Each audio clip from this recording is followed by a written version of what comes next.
Пред да го ожне оризот, Кочани си избра жетварска убавица. Муза на годинашнава жетва е 17-годишната Сара Петрова. Возбудено, не го очекував ова. Мило ми што оваа година јас сум жетварска убавица. Дел од манифестацијата Денови на Кочанскиот ориз беше организирање на ликовна колонија. На оваа ликовна колонија работат учесници кои што не случајно се дојдени овде, значи се по некоја селекција од врвни професори.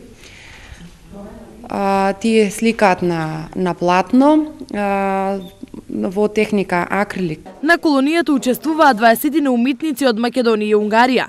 Темата беше слободна, а инспирацијата индивидуална. Моментално сликам мотиви од местото тука од Пониква. Сликам напуштени места, односно места кои што оваа сезона есента е некако каде што луѓето додека се долу јас паметов некое место кое што е каде што повеќе сум во допир со природата и као ги сликам тие мотиви. Инаку централната манифестација во рамките на Кочанските денови на оризот ќе се одржи утре на оризовите полиња на Институтот за ориз кај село Грдовци, каде ќе се демонстрира рачна жетва на ориз со срб, како и вршидба на гумно со зевгар добиток. Првиот сноп ќе го ожне жетварската убавица Сара Петрова.